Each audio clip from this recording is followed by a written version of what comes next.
from the vault, high atop the pastoral center of the Diocese of Camden, you're listening to Talking Catholic. Hey everybody, welcome to Talking Catholic. Thanks for joining us on another November day. I'm Pete Sanchez. On a snowy November day. It is Mike. I'm here with Mike Walsh. Yeah, Mike, it's the first snow of the year. Yeah, I actually, before we walked into the vault, I made sure I took a couple of photographs out my window, my very dirty window, so I'm not sure I actually got any flakes in the photo. They were moving a little too quickly. But I'm very excited. I love a good snowfall. What a nice sleety mess out there today. That's my favorite. It is a mess. It's what I thought about this morning, making sure I had the scraper for my car. I put that in my car, so it is that time of year. It is that time of year. That was very wise of you. Because I remember last year having to clean off your car because you didn't have a brush or a scraper. I'm eternally grateful. You know what? There was actually a cabal of us who went out and did that. Somebody left like an hour before we did, and they went off and cleaned your car. And then I left a little bit before you did, and I realized it had been snowing so much that your car was recovered again. So I went over and cleaned off your car. No, that's I was left. It takes a village to raise a Pete. That's what I said. I don't know what happened. It was a moment that just was not in my car, but I'm ready. They talk about full tank of gas. I do not have a blanket in my car. They talk about that, some bottled water. Mm-hmm. I do have some Belvita snack bars in my car. Mm-hmm. So should you go off into a ditch, you'll be okay for a little while? Yeah. In the 6 miles between here and your house? I think so. It's like three. It's not even 3 miles. That is highly populated. The chance of you not being found would be nil. I don't know. Yeah, Admiral Wilson's pretty crazy sometimes. You never know. That is true. There is a park on the right. If you drive far enough into the park, somebody might not notice you. That is true. Yeah, but it looks like this is only for one day. So stay safe, everybody. I think this will go up probably the day of all of this going on. So please stay safe. And Mike, we got a couple events coming up this week. Wait. Let's talk about the event we had in the past. Oh, okay. You and I both got to attend Man Up South Jersey. We were very excited about it. Yeah, I was very impressed with the speakers, with Paige and Samuel, the music group. Yeah, I really just the day it was. I don't know what it was inspiring. Like Eustace Mita, Brian Gale. Yeah. You and I didn't spend a lot of time together that day because I was so busy putting it, making sure everything moved along. But every time I looked over at you, you were literally glowing.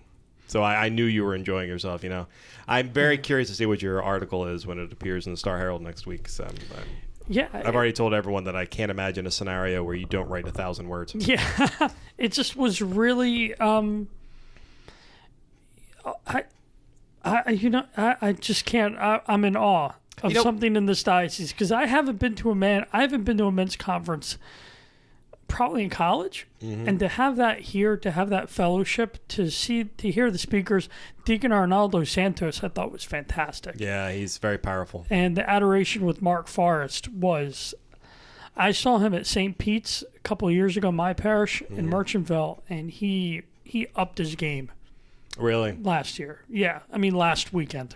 Wow. He just... what were your impressions of the speakers, Mike, the music? The Paging Samuel really blew me away because they have such a cool vibe to them. It was very much like, Mumford & Sons meets Christian music. But it was at no time did it pull me out of it like... I thought, oh, it's too poppy, or oh, it's too I mean, it was perfect. It was perfect music for that day, and then they impressed us 2 more times during the event when Don Selesky out of nowhere. There had just been a presentation of this very cool video using the music "Stand by Me," where they go around all over the world and different street performers perform the song and they package all together. It's really amazing. And it was so moving that one of the speakers, Don Selesky, was so impressed by it.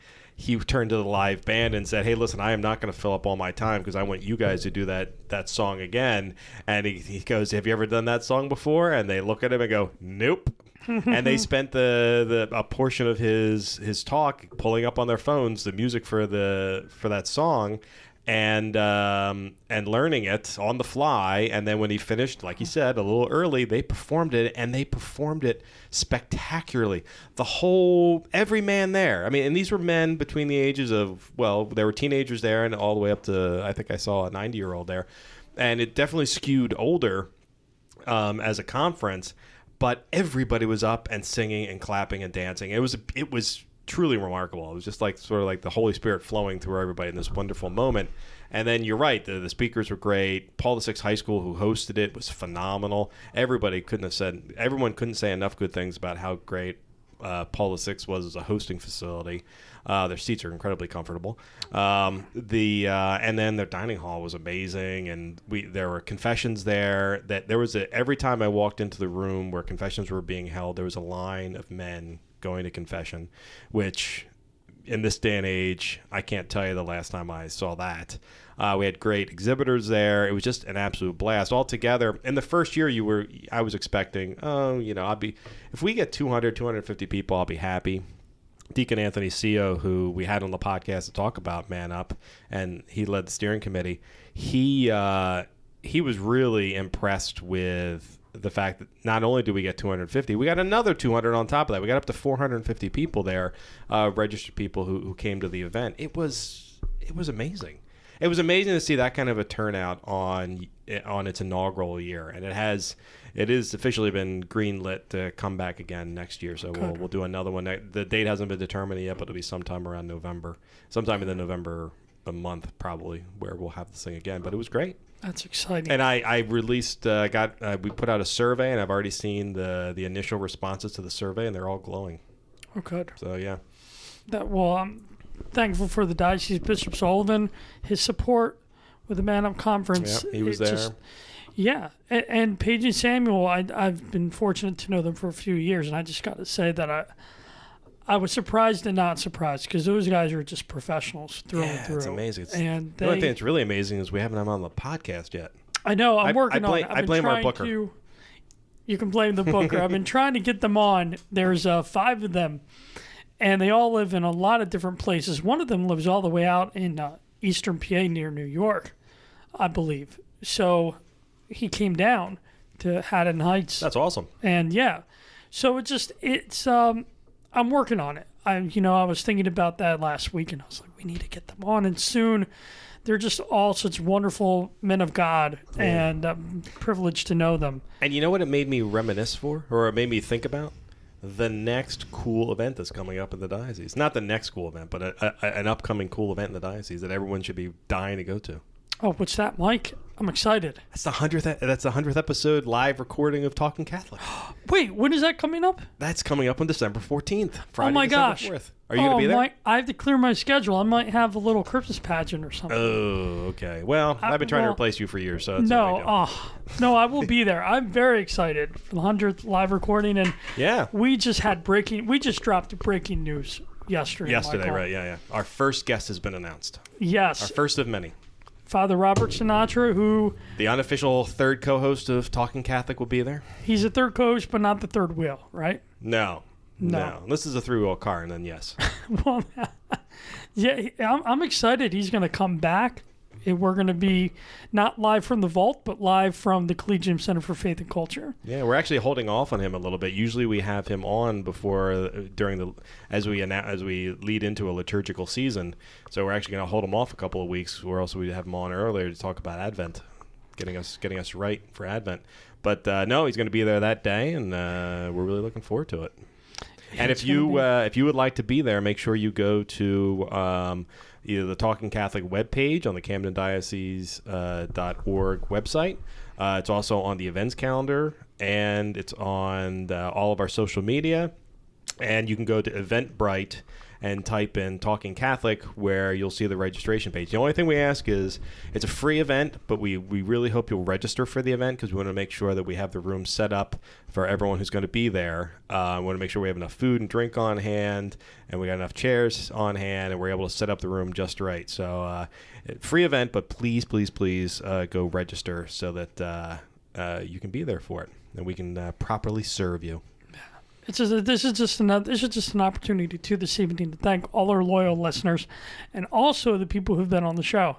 Yeah. It's yeah. Just I'm just filled with joy. It's November. Remember what I'm thankful for. I'm thankful for all the listeners and all the guests, and thankful for you, Mike. Oh, that's nice of you to say. I'm thankful for the guests and the listeners as well. Glad. I'm thankful for you too. We would not be able to do this podcast if you weren't here. So I'm very thankful for you because you keep finding great guests, like the one we'll eventually get around to introducing in 15 or 20 minutes. Yes, I was thinking. Well, we spent about 10 minutes on this intro, Mike. So let's we can talk about December 14th, Friday starts at 7 p.m. Right in Haddon Heights. Check it out. So what other events might be going on in the area that we can highlight? Well, Mike, coming up this weekend, we have the talk on end-of-life decisions. Of course, that kind of talk, it can be difficult and challenging time for families to, and the process about what's going on in life's journey. This is going to be at Assumption School, Our Lady Perpetual Help, 146 South Pitney Road in Galloway. November 17th, it is this Saturday, 1 p.m. And this Saturday, 1 p.m. Phone number to call for more info, 609-652-0008. And Mike, this is cool. We, the Hispanic Ministry is sponsoring a diocesan celebration on, you and I have had people talking about Share the Journey. Yeah. Which is an initiative that began to get individuals, U.S. citizens and migrants together and to encounter one another and to understand each other. This event is going to be held Sunday, December 2nd at Divine Mercy Parish from 3 to 6 p.m.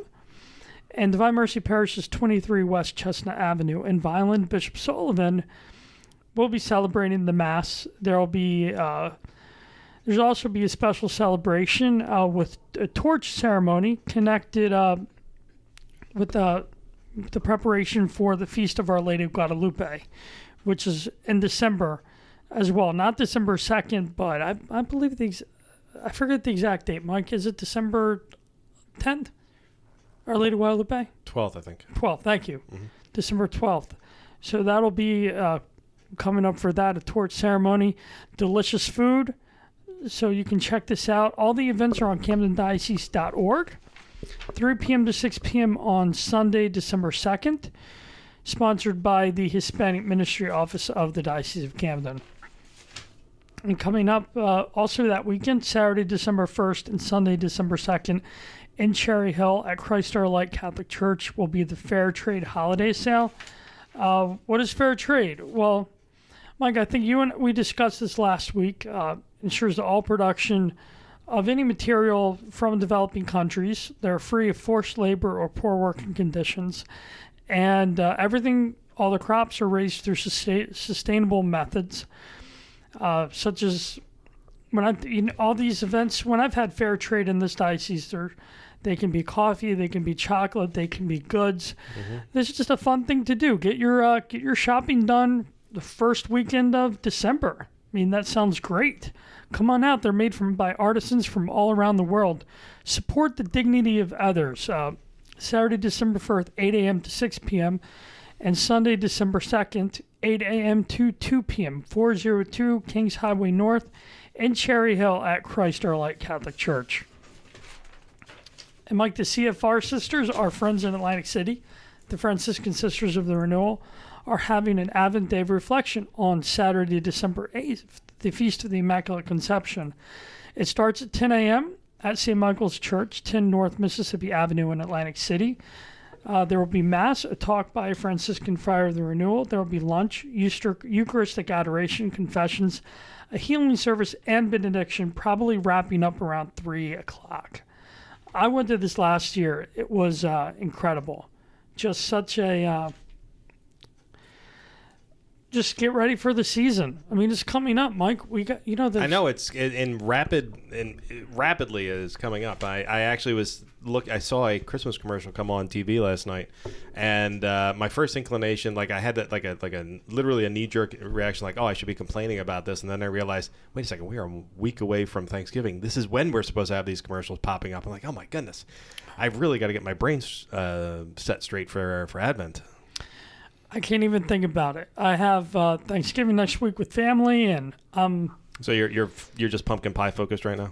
Except pecan pie, actually. Oh, okay. Well, I'm excited. You know my love of pie, so I'm right there with you, pal. Okay. Well, I remember I haven't forgotten you wanted a pecan pie. Good. Don't forget that. So I haven't seen one materialize yet, but do not forget that I like pecan pie. I will not. This weekend I'm hoping to. And remember that I'm allergic to blueberries, so no blueberry pie. I was going to put blueberries in there. Blueberry pecan pie. That actually sounds. I don't know. I don't know the fruit and nut sound. I don't know. No, because you make apple walnut pie. That works. Blueberry.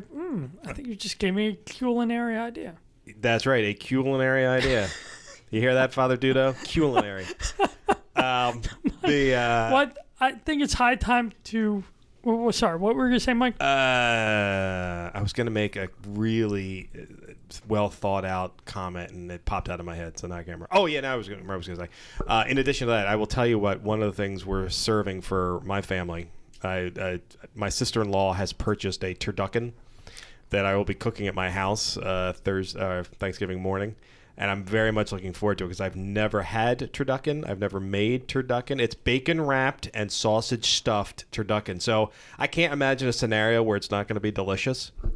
But I've never made it before, and I can't fry it because of the bacon. I can't fry it, so I have to cook it normal. But I'm very much looking forward to it. Just again, what is a turducken for our listeners who don't know? A turducken is a chicken wrapped in a duck, wrapped in a turkey.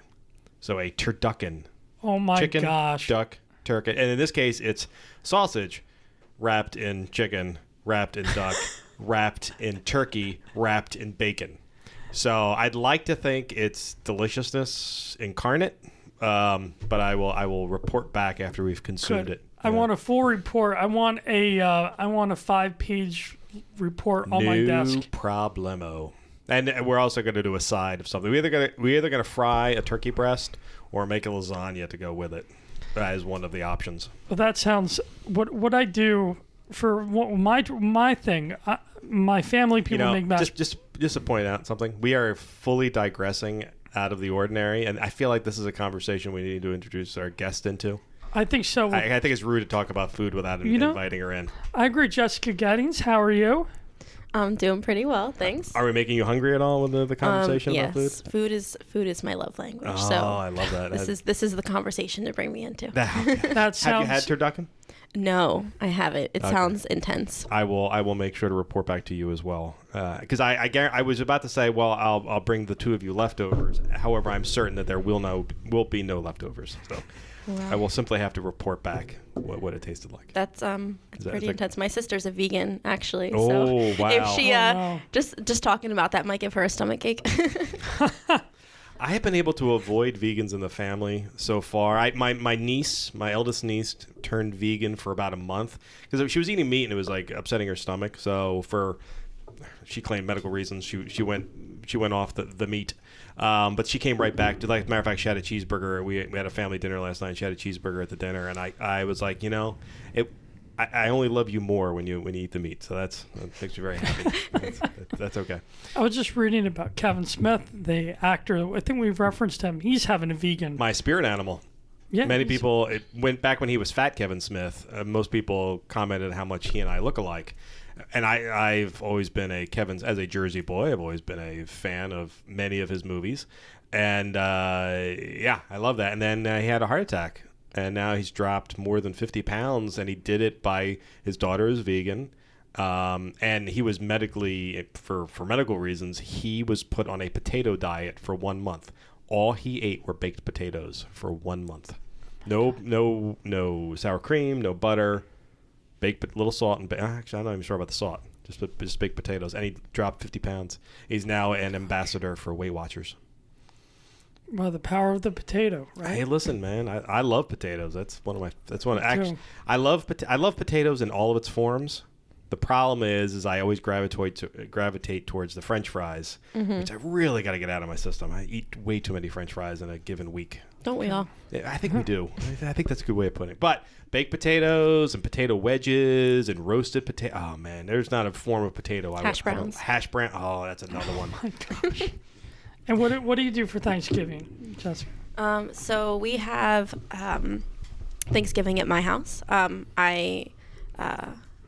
We have my dad's side of the family over for Thanksgiving. I don't really know how that was decided. I guess my mom's family is Puerto Rican, so that wasn't as big a thing to them. But that was always like a huge holiday for my dad's family. And my dad's originally one of 8. He lost 2 of his brothers, but now he's one of 6. But either way, we have a big family, lots of cousins. So we'll have my dad's side of the family over. My mom makes a turkey. Everybody brings a different side. I think there's going to be like 50 people at my house. Oh, that sounds exciting. Wow. Yeah, I love that. Yeah, it's really nice. It's one of the only times a year we actually all get to like see each other. So I'm pretty excited about it. That's is very cool. I thought I had a lot. I'm going to have about 25 people at my parents' house. Yeah. This is a weird one for me. We've had so many family members die off or get married and move away over the last 5 years that ours has shrunk so much that I actually got a little sad over it, that our Thanksgiving dinner is a little smaller this year. So I'm trying to combine family members to just so because I like, much like the two of you, I love it. Used to, for me, Christmas and Thanksgiving I used to refer to them as Bataan death marches, because you would go from house to house to house. We would see everybody, and now just because of the nature of we've all grown up, it's harder to see everybody. So I'm telling you, embrace these opportunities, because sometimes they start to fade out after a while. Did we properly introduce our guests other than Jess Gettings? No, we're just you are young adult minister, Yes, right? correct. At Saint Katharine Drexel in Egg Harbor Township. So welcome. Thanks. No, we said your name. We just had too much fun during the intro that we screwed everything up. But yes, thank you very much. And particularly thank you, Cup, for driving up in the middle of a snowstorm. Yeah, no problem. I had Pete tell you yesterday that we would certainly understand if you wanted to beg off, but we're very thankful that you made the trip up here. That's very kind of you. Thank you. Yeah. Thanks for having me. No, I thought about it. I was like, okay, it's snowing. Like, we're just going to pray over this one. And on the way here, I was like, God, like, get me there safely, because I got something to do. And I made it here alive, so it's cool. I'm very hopeful you make it home alive as well. So yeah, that'll be great. But thank you very much for coming up. So I'm curious, as you yourself are a young adult, what sort of got you into young adult ministry? Okay. So I think I've just always been into it. I mean, obviously, as the ages go on, you are in a different kind of ministries. I was part of, like, my mom ran a youth group when I was little, and I was obviously too young for it, but I would hang around because it was my mom running it, so I would always be around all these older kids who were really into youth group and really into their faith. And then I just grew up in the church, and we also went to, I don't know if you know Lion of Judah. I've heard of it. Yeah, so I went to Lion of Judah. My cousin Stephanie was in it when I was younger. What's Lion of Judah? I've never heard of that. Lion of Judah, it was, I'm looking at it from when I was like young, so everyone was older than me. I think it was like a youth and young adult prayer community. So we would meet and we would do like worship, and we would have prayer, we'd have guest speakers. It was more of like a charismatic, I guess, kind of group. And I went from, I think Jeff Shields, you had him here, and he used to go to Lion of Judah. That's where I met him and his family. And so I was introduced to it because my cousin Stephanie was part of it. And then as the years went on, I became less of a tag along with my family, and I became more part of that. So that, young adult ministry has just been present. I used to drive to Carney's Point to Father Chuck's church. I don't know if you guys know Father Chuck. Oh, sure. I used to drive there for young adult ministry. And actually, Father Chuck Kalasi is scheduled to come on next week, right? Yeah. Oh, nice. Yeah. Well, we'll say hi for you. And then I was heavily involved in Stockton's Newman Club, and sometimes I still kind of am. So that was really those are just some of the things leading up to where I am now. But definitely, I think Stockton was one of the most recent and formative things in my walk with young adult ministry. because I really realized the significance of it, because that was probably the most mature I've been in my walk with God, and I think I really found my heart for it there. Is that where you went to college, Stockton? Mm-hmm. Yeah, I went to ACC for a couple years in Mays Landing, and then I took a year off, and then I went to Stockton starting in 2015, and I was there for 2.5 years. And so I graduated last December. Oh, wonderful. Mm-hmm. Well, and where were you born? Where are you from in South Jersey? Mays Landing. Mays Landing. Okay. Mm-hmm. So that's not too far from Egg Harbor Township, right, where you're working now? No, it's about 25 minutes away. Okay. Yeah. And so how long have you been at Saint Katharine Drexel? How did you start?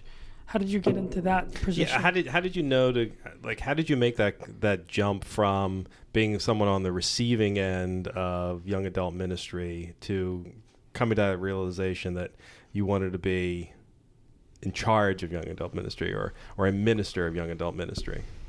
Okay, so I was getting ready to graduate.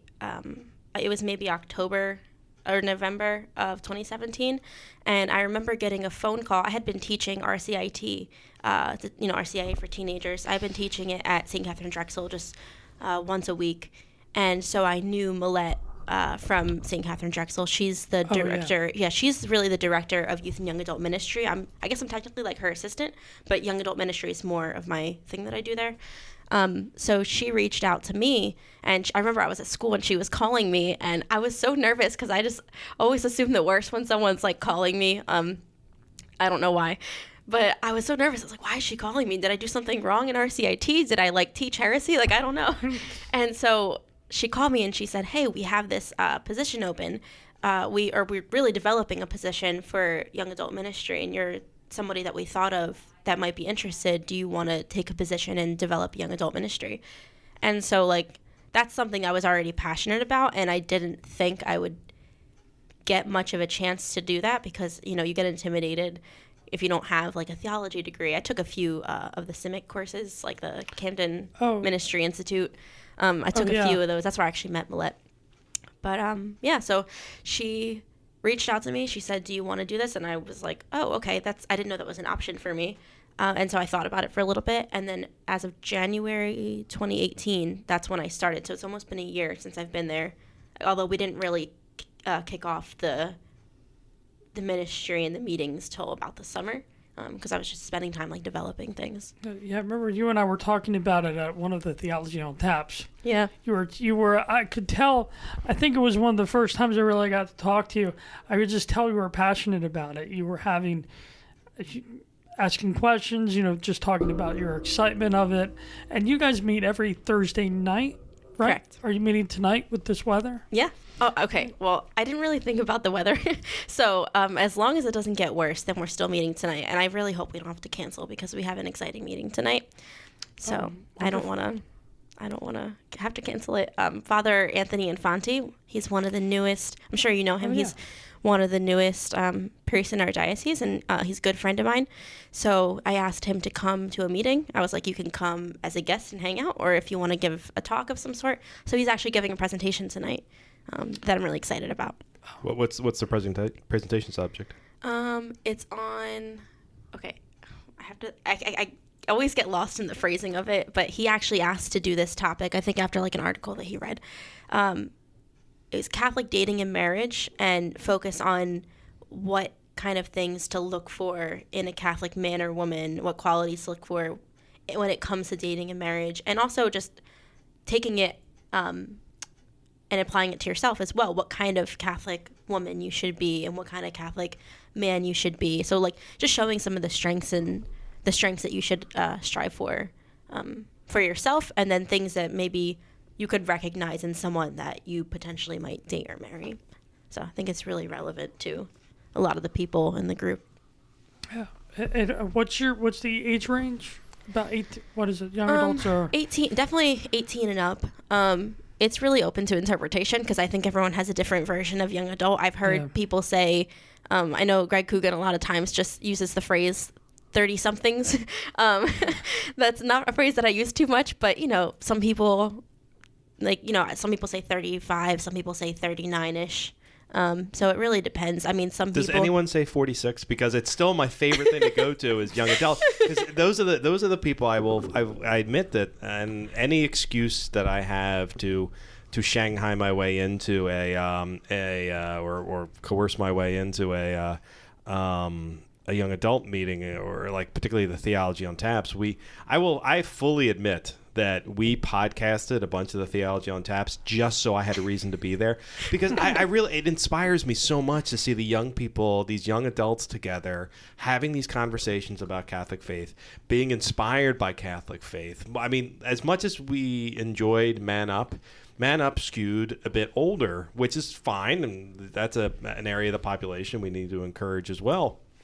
But the thing that encourages me is seeing, just great young people who could be going out and doing anything else they want to on a Thursday night, but they decide to hang out with this similar group of people and share stories and learn about elements of their Catholic faith that they may not have an opportunity to talk about or experience in our highly secularized world. I mean, I've talked ad nauseum on this podcast about this group of friends that sort of brought me back. I never left the faith, but invigorated the faith in me, and it took place during my young adult years. It took place during the ages 24 to 36, and if that hadn't happened, I would not be the person I am today, and I would not be capable of the role I have today if it hadn't been for that group of 10 people coming together and continually inspiring me. And I will find that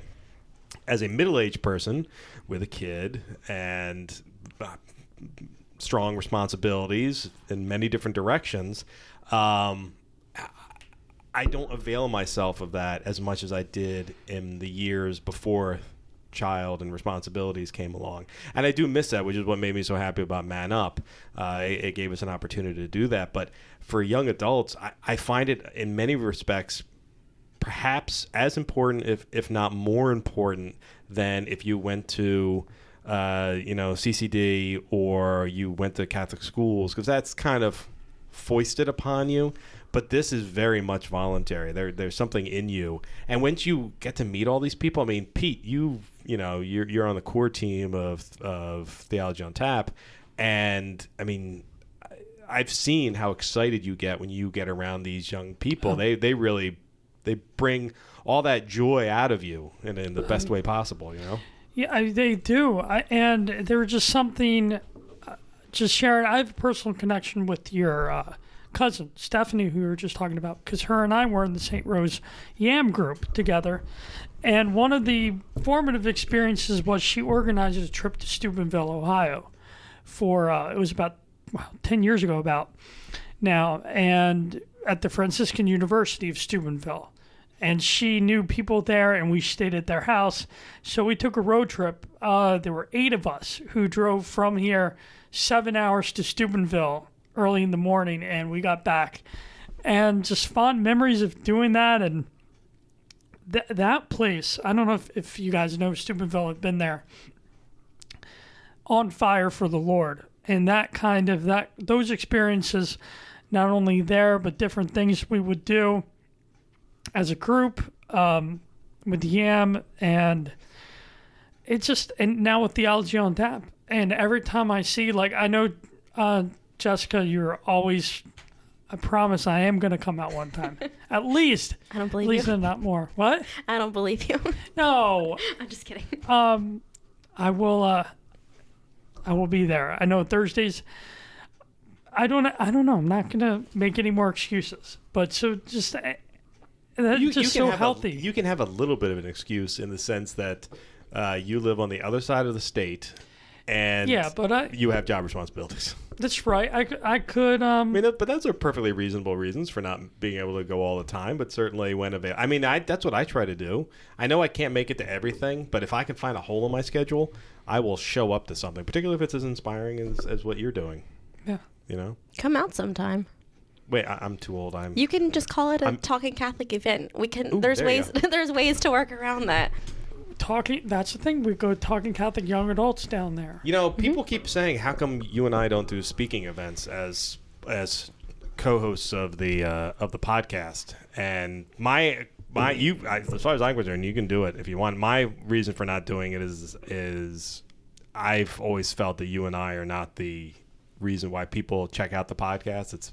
We have had, what is this, our 93rd, 94th interview I think we've done, and everyone we've ever had on has been so fantastic, and I'm like, well, those are the people you want to bring out to speaking events. So I tell, when everyone asks, honestly, this is what I say when people come to me and ask, do you have anybody, we have an event coming up, do you have anybody? I say, go look at the list from Talking Catholic, pick any of those people out, and they will make great speakers at your event. I agree. Yeah, I think not the co-hosts, but definitely the interviewees.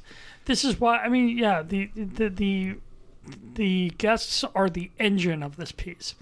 So, Jessica, can you, we were mentioning before about a women's ministry you're involved with, right? Yeah. What is that called? So it's called Blessed is She. It is based off of, I don't know if you've ever heard of it, but there's a online Catholic ministry for women of all ages. It's called Blessed is She. And they're really just awesome. They're really fostering community through the internet. And they have different events that they put on, different retreats. They have options where you can get daily devotions with the daily mass readings emailed to your inbox. And they just they have regional Facebook groups for different parts of the country. So they have a lot going on there, and it's really awesome. I know a lot of women who get a lot out of it. And so what I do is I take their reflections. I mean, I emailed them to make sure it was okay, of course, but I take their reflections from that I get in my email and with the daily mass readings. And once a month, I have the young adult group at Saint Katharine Drexel. Well, as a sub kind of group from that, once a month we'll meet and just do a young adult women's group, and we'll read the mass readings for that day and the reflection, and we'll just kind of talk about it.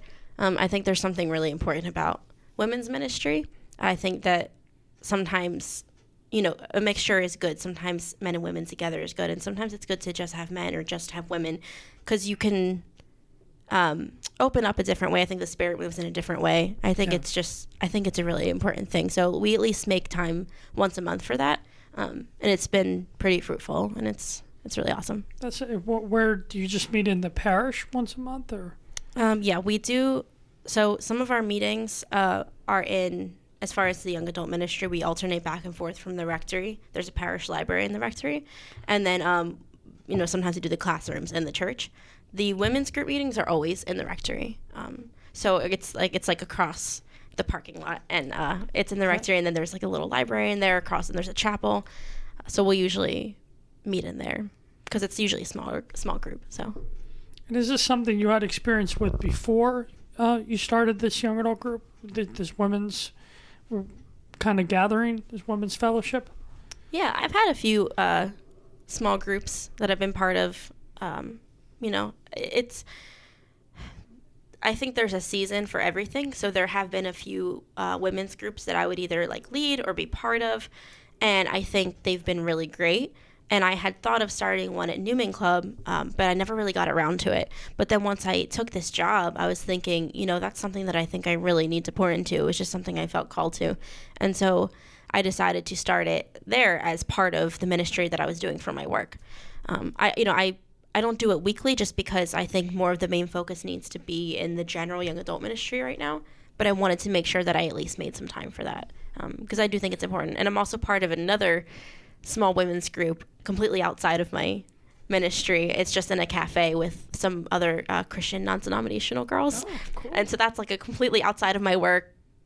God kind of orchestrated that. It was just a by chance kind of thing. So that's more one of the things I do on my personal time to be spiritually fed. So I'm definitely, women's ministry is a big part of my life right now. That's something I really have been very impressed by over the years are people. When you get a new job like that, this is something I did with the diocese. When you get a new job like that, and you sort of, you figured out your balance and whatnot, try to experiment with doing things you hadn't done. Like, they've been in the back of your mind, like, I think this could be successful. I'm going to give this a try, and if nothing happens with it, that's fine. But let's see what happens. When I came here, the benefit of being the director of communications is I've been able to do most of the things I've said. Okay, let's give this a whirl. Like the podcast, for instance, it was not a vanity project, but I absolutely thought it was something that could be beneficial to Catholics and would be something that we've never tried in the diocese. And if it didn't work, it wouldn't work. But as we're coming up on our 100th episode, I'm going to say that we've been mildly successful. Pete, would you agree with mildly successful? I would. Okay. I mean, it's and I'm saying that in the best way possible. That things are going well. So I'm very thrilled that you've been experimenting a little bit with what your ministry will be and trying new things. I think that's a sign of a good leader when you try something new. So kudos. No problem. Thank you. You're welcome. I think that's so important too. I told you about like trying to get you out. I think we do a little men's breakfast. I do it with some friends. We go to Cracker Barrel. Yeah, how come I didn't get invited to poker night? I told you. I sent you an email about poker night. You did? I did. When? I sent it when I got to you and. So my nice because I just found out one of our colleagues in the Star Herald is going on Friday night. Yeah. And I'm like, I didn't get invited. I sent you the email. You did? I did. Are you sure? I'm positive. I sent it to you. I sent it to the Knights. I sent it to you, Neil, who is going with his wife, and Paul. Yeah, Neil, his wife is even better than Neil. Neil is fantastic. Neil Cullen is who we're talking about, the ad manager for the Catholic Star Herald, who's been with us for about 4 months now, and he's fantastic. But I was thinking about that. I was like, I got all sad because I was like, oh, I didn't get invited. Well, maybe I did get invited. Maybe it ended up in my spam folder. I'll go check. Oh gosh, I'm spam. Is that what my email is? Spam? No, I have never spammed you as part of I've never added you to that. But I'll have to check it out. If I have nothing, oh shoot, I don't think I can go. After all my whining, I'm not sure I can go. I just realized that my wife has to set up for an event, an autumn auction at my son's school on Friday night. What time does it start on Friday night? 7 tomorrow. It's $40. Oh, $40. I don't know if I have it. Well, we'll see. And is it sign-ups at the door? Do you have to register? Yeah, you can sign up. Yeah, you come in. Right. I'm either going to be a player or a dealer. I don't know just yet. Because I've often said you're a player. So. well, I in times like these, I think of the podcast listener. She didn't laugh out loud, but I saw her turn her head to the side and laugh heartily at that joke I just made. So Jessica did. So I'm very, very excited about that. What did Kenny Rogers say? You got to know when to hold them. Yes. Know when to fold them. Yes. You know, what are you doing tomorrow night, Jessica? Where are you and your friends? Bring them out to the Knights of Columbus Poker Night at St. Pete's in Merchantville. 6735 is the name of the council. Plug for my council in Merchantville. Oh, I can't go tomorrow. Wait, what's tomorrow? Friday? Yeah. I have a movie date with my sister. Ooh, my little sister wants to see The Grinch. Family first, always. I heard. Well, okay. I love the original Grinch. Have you seen that and the Jim Carrey version? Oh, of course. What do you think? What do you think about the Jim Carrey one? I think it's classic. You know, I never saw it. Really? Jim Carrey? Yeah, I never saw the Jim Carrey version. I don't know why. Not. I don't have any problems with Jim Carrey. I don't know why I never saw it. But maybe it's because I'm so personally invested into the original, the animated version. That's what I'm thinking. That I'm like, I don't know. I don't know if I'd go down that road. But I am curious to see the new Grinch movie. I have a feeling my son might say, hey, Dad, let's go. So. Yeah, it was one of those. It was, normally when you talk about voice actors, I can tell who's who. But I saw the trailer, and then I was like, I don't know who that is. And then it's Benedict Cumberbatch, who's in every movie now. And I cannot place, he must have done like something for that voice. He's Doctor Strange, right? He is. Okay. And Sherlock. But dude, man, she just made a Marvel reference. That makes her even more awesome than we thought before. So wait, can we? She is now permanently invited back anytime she wants to the podcast. Nice. So are you a Marvel fan? Yeah. Really? So what do you think about? We are mourning Stan Lee right now. Oh my gosh, I think it's so sad. Have you been seeing all the memes? Yeah. every single person in the Marvel Cinematic Universe has put out just a beautiful social media post about it. Everyone seems to have been truly touched by what a kind person Stan Lee was, but even more so than that his stories were so relevant, even 50 years after they've been written.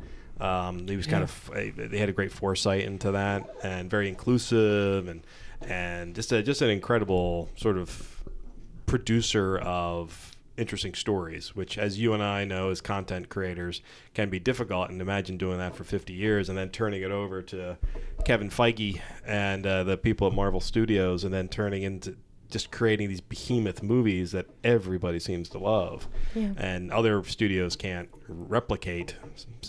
Hashtag DC Universe, but it's amazing. So yeah, I got that news sort of on the fly. I was just about to leave work, I think, and someone said, "Oh, Stan Lee died," and my initial reaction, it was a guttural moment of, "Oh," I haven't felt that bad since I heard about Robin Williams' suicide. Oh, that was well. I was with Father Dave Rivera Monday night. And he's a priest in Hamilton. And I told him, I was just like my phone, we were at dinner together. I said, "Oh, Stan Lee died." And immediately he said, "Oh, no more Marvel cameos." Because he's been in like 40-something, I think dating back to like the 80s. He's been ubiquitous. Different characters, even in this last Avengers movie. He was in it, he's in there for 2 seconds. But everybody knows Stan Lee. Yeah. And what were you saying, Mike, about his stories that I read this somewhere and I've never forgotten it, and it's true, I think.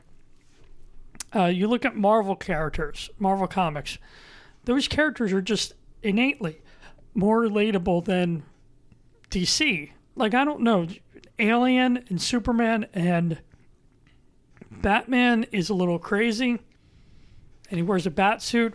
Like, I think about Spider-Man, the friendly neighborhood Spider-Man, the kid from New York, from Queens, who he's haunted by some stuff that's happened. And so with great power comes great responsibility is the mantra I always remember. And like, what about you, Jessica? How did you get into Marvel? How did that, from the comics or the movies? I believe she may have already said Benedict Cumberbatch, but that's fine. Hey, listen, my wife got into it by Chris Hemsworth. The first Thor movie, when he appears with his shirt off, Jennifer has been into Marvel movies ever since. No, Captain's my favorite, Captain America. Oh, yeah. But not the comics. I had a couple of friends who, a couple of years ago, I forget even what year it was, but a few years ago, we were at IMAX, and they wanted to go see like Age of Ultron or something. And I had seen 1 or 2 Marvel movies like in the past, but I didn't really think too much about it.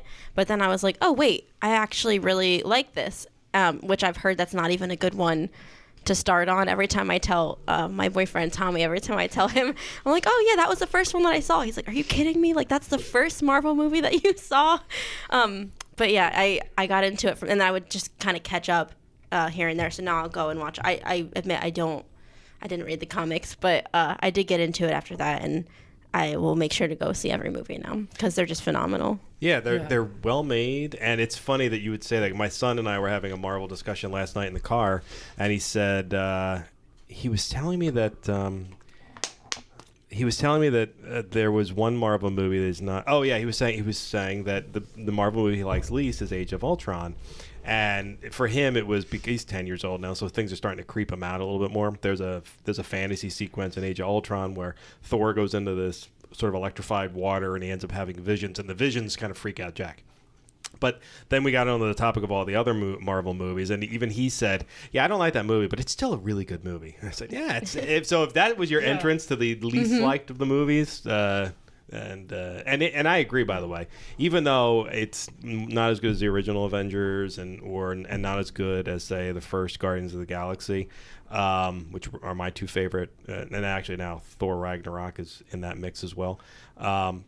It is still a great movie with great messages, and it's really well done. as opposed to all the DC Universe movies. You know my favorite? Wonder Woman, though. Yes, you're absolutely right. Wonder Woman is outstanding. Oh my gosh, she was great. She's outstanding. Although I think they did a disservice. I think the way it ended, the last battle scene did a disservice to the movie itself, because it went from the interesting to the absurd at the very end. But I still say the movie is outstanding, and that was not anything related to the story writers. That was the cinematographers that screwed up the end of that movie. But the other movie that I like a lot is Suicide Squad, which is much maligned, but that's one of the few DC Universe movies that actually has pretty good heart in it. And like, what it didn't have was a good villain, and this is why Marvel movies excel. Is Marvel, and actually the entire Marvel Cinematic Universe, the best of the Netflix Marvel TV shows, the best of them have really good villains. Like Daredevil season 3 from the just came out like a month ago. It's one of the best villains they've ever had. And they brought back the Kingpin villain, but they completely recreated him like a whole new. I mean, it's still him and his backstory, but the manner in which they utilized him was phenomenal. Like he becomes, like at first you think he's just this sort of like broken down old villain, and then you realize, oh no, he's hit supervillain status. But you don't realize it until the penultimate episode, really, that what he's done. So anyway, that's what makes him so good. And and that was the thing, that I loved the Ultron character. Like the James Spader, I thought did a great job voicing him and doing the mocap for him. Yeah. But something just like there was a slight miss in it, which is why it doesn't reach the pantheon of the other Marvel movies. Yeah, and I think the director too even said he was a little tired. He was. That movie. So, and I think that probably showed in the way it was done. Yeah, it was Joss Whedon who did the first Avengers, and he. Yeah. But what do you two? I have a question for both of you with Marvel. What draws? I mean, I'm still trying to figure this out for myself. Why are we drawn to superheroes? Like, what is this culture? I mean, is it the heroism? You think? Is it the? Yeah, I think they do the things that we would like to be able to do if we were ever called into service to defend the Earth or something like that. But it doesn't. But and they're all Marvel characters, or not that DC characters aren't damaged as well. Batman's probably one of the most damaged cartoon characters in history. But something about there's a human element to, or a real world element to Marvel characters I don't think exists in other worlds. Tony Stark is a billionaire, playboy, philanthropist, but he's also a broken man who has had to rebuild himself over the course of 10 years of Marvel movies, and he still screws up all the time, And I think that's what you see. And even you talked about Daredevil. He's one of my favorite because he's Catholic, and that totally comes part into a superhero story. Did you see the third season not yet? I need to see it. It takes place completely. Every episode takes place in the parish or school he went to. His mother is in it, or I know the story, comic book story. Yeah, you know his mother. Yeah. So I'm not gonna spoil anything, but I'm excited. I do need to watch it, and I love the first. Have you seen Daredevil, Jessica? I feel like I might be thinking of the right one. Is that the one where he's blind? Yes. Okay. So, they made a movie with Ben Affleck, but then they made a Netflix. You can skip that. Okay, yeah. The Netflix series. I watched some of that. I never ended up finishing it, but I do know which one you're talking about at least, and I like that he's Catholic. Well, the Catholicism is a strong element of season 3, which you can pretty much jump into without having seen. It would be helpful to see the previous seasons, but you could just go into it with season 3 and read the recaps of seasons 1 and 2, and you'll be ready to go. But from a Catholic angle, and Catholicism takes a little bit of a beating in it, but the elements of Catholicism of reconciliation and confession and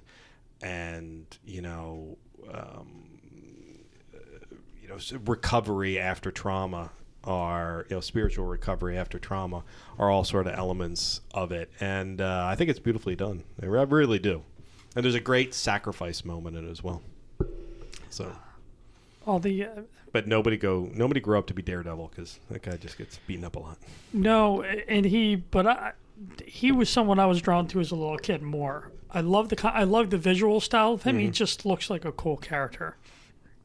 And so Jessica, with getting back to the young adults, that was a nice Marvel diversion. That was. We haven't had a deep dive like that since the last time. I wish Father Rob was here. I was going to say. That's how my confessions with him. He won't. When I bring up confession, he's like, "What are you talking about?" Because sealed confession. But I have no problem saying that I've been to confession with Father Rob, and I think I realized how much I loved him as a confessor when it ended with a Marvel conversation. And he has like some Marvel things in his office, and he's awesome. He really, I think he goes to Comic-Con every year. I was trying to find a good photograph of him to put up as when we announced him as our first guest of the 100th episode. And so I did a Google search first, and then I went through some of my photographs, and I just couldn't find anything I really liked other than a photograph of him on the podcast. I was like, I want to find something really good from that shows him as priest. And there are a couple of photographs, but nothing I really had in mind. So I went onto his Facebook profile, and it was all Comic-Con photographs. And I was like, I don't think any of those are going to work for a promo. Don't get me wrong. Me personally, I was jealous of every single photograph I saw. But we got to get him. We got to get some good photos of him in action as a priest, a little bit as good quality as the ones of him at Comic-Con. Yeah. Tell him to bring his shield. I love his shield. He has I have pictures freaking out in his kitchen, like holding the Captain. A few of us went over there for dinner one night, and he's like, "I have a Captain America replica shield." I was like, "Are you kidding me?" And I'm just like geeking out in the picture, and I'm like holding it, and oh my gosh, it's incredible. Yeah, gosh, you cool. should bring that to the Talking Catholic. The shield. Yeah, I will endorse that. Yeah, Jessica's with young adults. You and I were at an event almost a month ago with Greg Coogan in Hamilton. Ago? The what? A month ago? I thought that was like 2 weeks ago. Oh, it was? I don't know. My head has not been. Maybe you're right. I have a bad memory. It's okay. You're probably right. No, I think it was probably. Yeah, it was. It was getting dark, so it might have been after daylight savings. I can't remember. But you and I were in St. Mary Mount Carmel in St. Anne de Padua, little parish center. Which was a great time for young adults to kind of come together and just speak about your experience with us sharing ideas, like how to build young adult ministry here. So I think, I think it's good to get everybody all in the same room when it comes to these topics, especially people from the diocese, because we don't have a ton going on for young adults, so it's nice the people that are interested to really come together, and some of the people there were people that were in leadership with young adult ministry, and so it was nice to be able to just get together, make make contacts with people and get to know people, see where they're at. I met a few new people that are looking for ministry and they don't have really anywhere to go, or they're starting up ministry, and I was able to maybe give a little bit of advice and say, okay, well, this worked for me and this didn't work for me. So I think that was really good, just seeing where people are at and what people's concerns are, because some people have different concerns as far as there was a married couple and maybe they don't want to go to a young adult ministry that caters more to singles in college and right out of college because they feel like they're a little bit past that. So, and there's nothing wrong with any kind of ministry, but different young adult ministries feed different people. Not everyone's going to fit everybody. So that was just a reminder of that. And I just think that was, I met a few new people and I was able to invite them out to my ministry because our ministry is really good, I think, in the sense of there's a widespread group of people. We have some people that are in college, some people that are out of college and working. We even had a married couple that came recently. So we were really excited to have them. So I just try my best to make everyone feel welcome and to make it relate to everybody that comes in, because I don't want anyone to feel singled out if they're in a different stage of life. It might not suit everybody, but we do have people that have different styles of there's their personality, maybe different styles of worship they're into, or different ages, different stages in life. So I was able to,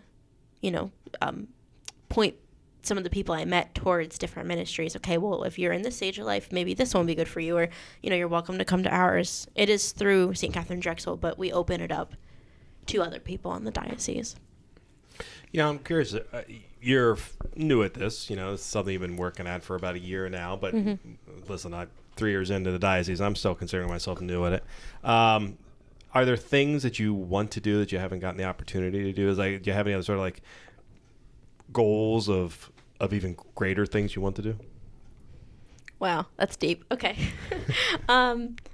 Yeah, I had a whole list of ideas when Father John and Millette first brought me in, and Mona, the parish director, when they first brought me in to talk about this position. I had a whole list, coming in. I didn't want to act like I knew everything, but I had this whole list of ideas and goals and ideas for meeting setup. And, this is the structure of the meeting we could have. And, I came in just kind of full force, with all these ideas. And obviously you have to start off slow. And so it did start off with, I think we started off with the weekly meeting. And we do the Bible studies and the young adult group, the other kind of meeting that we have. And mostly right now it is just the weekly meetings, but we'll have different events here and there, and I would like to get more involved with setting up more service opportunities for people, because that's one of the main goals that I had coming into it. Something I learned at Newman is that if you give people opportunities for leadership and for service, they're going to take them. There were plenty of service opportunities at Newman, and there were leadership opportunities where I could volunteer and say, hey, I'm going to lead a worship night if anybody wants to come. And that really helped me step up and get into a leadership role. So I was more confident taking this job when it was my time, and I wanted to give that opportunity to other people. So I do want to do more service things. Maybe just, I've been trying to make different events known to people and say, hey, this is going on in the diocese. We can all go here as a group. Down the line, it would be great if a group of us could go on more pilgrimages together. Obviously that's different because that involves a lot more money, but Newman Club offered that. A group of my friends went to World Youth Day in Poland, and then they went to the Holy Land the following year, and that's something you obviously have to save up for or get sponsored. But it's just good to offer the community to have those opportunities with. Not everyone's always going to be able to make it. I didn't get to go on those trips, but just I think my main thing with with my goals for the future is just giving people more opportunities to step up to and to grow in their relationship with God. So sometimes, and that's even little things, sometimes that's challenging somebody to do the closing prayer and say, hey, you're going to do the closing prayer. And just, I want to help people grow, you know? I remember in my YAM days, one of the things we did little day trip pilgrimages. We went to Mount St. Mary's, the shrine in Emmitsburg, Maryland, which is about 3 hours away, 3.5. Beautiful. And one of the things I've always talked about with some friends going up to New York, I think they're New York missions up there, that I forget where, but that's just something to, take a drive, or I don't know. I'd love that. And I think there's something for World Youth Day there with the Youth Young Adult Ministry to DC. Have you heard about that? In January? Mm-hmm. The bus is coming up. Yeah, I have heard about that. So, and where does your group come from? How far? There are a few people that actually go to Saint Katharine Drexel, which I think is important because I don't want to be feeding people outside of the parish and nobody in the parish. So a few people from Saint Katharine Drexel. We have a few people from Galloway, a few people from Mullica Hill, a couple people from Atco. Yeah. From Mullica Hill, they come down to Egg Harbor Township? Yeah, I mean, wow. that is my boyfriend and his sister, so they're like, hey, listen, they're my number one fans. Okay. I'm glad you gave a little shout out there. Well done. Yeah, so, I mean, but we do have people come, Jeff Shield has come before once or twice, nice. People from different, at first it was, I think, friends coming out to support me because they knew that I wanted this to go well and I really wanted to be able to offer a lot to people. And now I think it's more of people coming if it suits them and their needs. And I'd rather it be that. I don't want it to just be my friends hey, I feel bad for you, so I'm going to come to your group. I want it to be people coming there if they feel led and they feel fed there. Mm-hmm. I would agree with that. Yeah, so do you have any exciting events coming up in the next couple of weeks? Besides see. Father Infante? We have Well, we do have our women's group. That'll be December 8th because we flip-flopped it a little bit, but now I believe we're back to the second Saturday of the month. I don't want to overshadow the sisters because I love them. But we have that. There's a couple opportunities coming up that we're probably going to pair with the Newman Club because I'm close friends with Allie from there. So we're going to try and, it's in the same area. So we want to try and get people together and form community between the two groups. We have our Bible study. There's not too many things because of the holidays because we're going to, we're not having a meeting on Thanksgiving. And then I'm going to try and put together a Christmas party. So we'll see how that goes. But we do have our weekly meetings. It's the first and third Thursdays are the young adult meetings with we have dinner and discussion, reflection on the gospel a little bit, more like a casual kind of laid back. I might present something or we'll have a presenter. That's the kind of meeting we're having tonight. And then the second and fourth is actually strictly a Bible study. So we're in Luke right now and we're just getting into Luke. Nice. And then the fifth Thursdays, we usually do like a social event because I don't want to throw off the pattern. So that we actually might do something that's in the works. We might do something with Newman Club on that fifth Thursday, like maybe like a Friendsgiving. We're talking about it, so trying to plan out the details, but I'll be posting about that on the social media. Okay. And what is that? Where can people find it?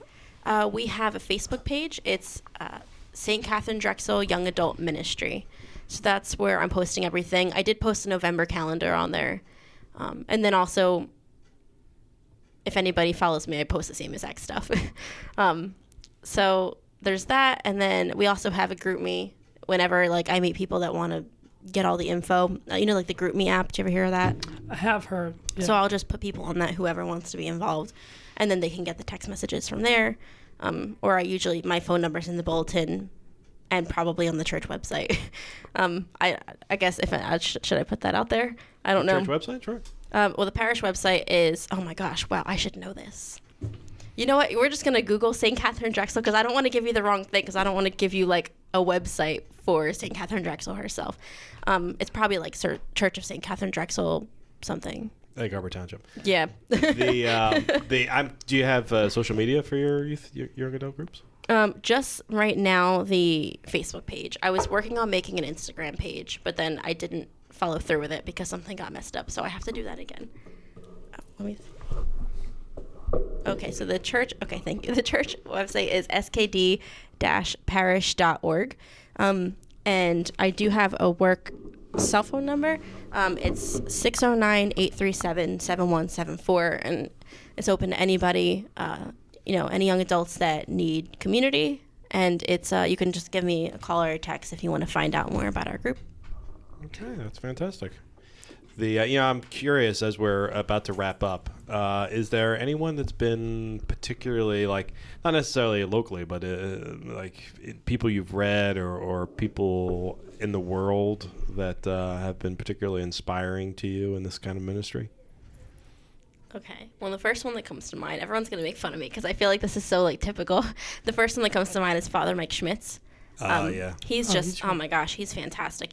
I think he's a game changer, really. I just, my mom and I are really into his YouTube videos. We watch them all the time because he has such a great way of explaining things in a way that, as a lifelong Catholic, maybe I need more explanation on, or if maybe someone who has never even stepped foot into a Catholic church, I think he explains things in a way that everybody can really understand, and he doesn't make you feel dumb for not knowing certain things, and he's just really gracious about the way that he talks about things.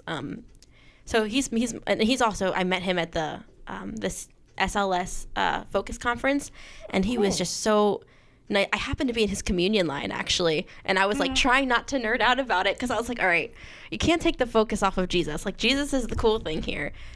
So, I received communion from him, and I was like, cool. I want to say thanks for giving me communion, but maybe I'll meet him in heaven one day.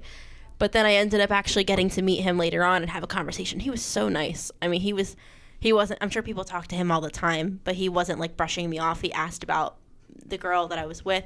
He asked us about, what's going on in your life? How are you? And just making conversation. He was so nice.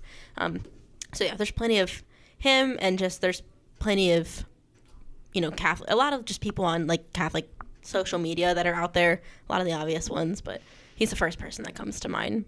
Yeah, he has a podcast too that I subscribe to. Cheater. I got to keep up with the competition, Mike. That's right. We're spying. Yes, stealing we are. Ideas. That's what we're doing. So we're not going to mention Father Schmitz anymore. He's the enemy. No. That's not true. Well, just one more question, Jessica. Just wrapping this up. Do you have any advice you can give others, like a life mantra? Aside from listening to the Talking Catholic podcast? Listen to Talking Catholic. That was what I was going to say. I like this guest. She's the best. You are welcome back anytime to talk about Marvel, to talk about faith. Yeah, thank you. It's been a good time. I think oh my gosh, I go through different phases. I have a dry erase board in my room, and whenever I'm going through a different phase or feel a different message put on my heart, I'll just kind of write it out on there. So it changes, my I guess my life mantras change as time goes on, but I just think that especially anybody, but especially young adults, your faith is for you and God. It's not for the other people in your life. And I think why I'm so passionate about young adult ministry is that young adulthood is the first time that you're really choosing it for yourself for most people. In youth group, a lot of kids are doing it for their parents. And, you have to obey your parents. So to a certain extent, I understand that. But young adult ministry isn't where people are coming just to hang out. That's where people really want to be there, and they're really seeking it out. And I think, why wait? People come back to the church I'll come back when I have kids. I'll come back when I have grandkids. But, how much stronger can your faith be if you seek God now and you find him now, and he, you have him to walk through life with. So I would just encourage people to, get involved with community that is going to help you grow, because it's been such a life changer for me. And also just stick with God. One of those, when God keeps telling you something. Over the past couple days, he gave me a verse 3 times that popped up. And for me, 3 times, when I hear it 3 times, that's God saying, hey, listen to me. It was, I don't know it by heart. It's 1 Thessalonians 5:16-18, and it basically says rejoice always, pray continually, in all circumstances, just be grateful to God. I don't know, I'm paraphrasing, but just stay close to God, and that doesn't just go for young adults, that goes to everybody. And in every moment, stay with him, and he'll lead you where he wants you to go. That is a great way to end the podcast. I love that. That is outstanding. Well done. That's good job bringing it home. Thanks. I like that. Well, Jessica, thank you very much for joining us. And for traversing up through the wilds of the coast of New Jersey and through a snowstorm to come to us here in the vault. But we were we really do appreciate it, and that's very kind of you. And you were great today, so thank you very much. You're welcome back anytime. Feel free to join us on the 14th. And Pete, another nice job picking out a great one of our local Catholics to put on the podcast. Well, I'm just thankful she was open to not only accepting, but open to coming out in this weather. She's a trooper. I like it. She's a trooper. Thanks for having me. It was a good time. And Pete, I feel like I have to say this I said this off the podcast, but Pete's really cool. That's right. Oh, Pete is really cool. Mike was judging me a little bit, but I'm going to say it on the podcast for everyone to hear. Pete's really cool. Judging you? Just said it. No one has ever said that sentence before, but I really like that. That's awesome. Thank you. I was happy to come out. That was great. I think you're very cool too. Thanks. All right. Well, all you cool people, thanks for listening in, and join us next week when we'll have Father Chuck Colazzi, and we're looking forward to it. So thanks, everybody. December 14th, everybody. That's right. And don't forget to follow us on all of our social media and like us on Apple Podcasts and give us 5 stars and do everything you're supposed to do with podcasts you like. All right, everybody. Have a good weekend.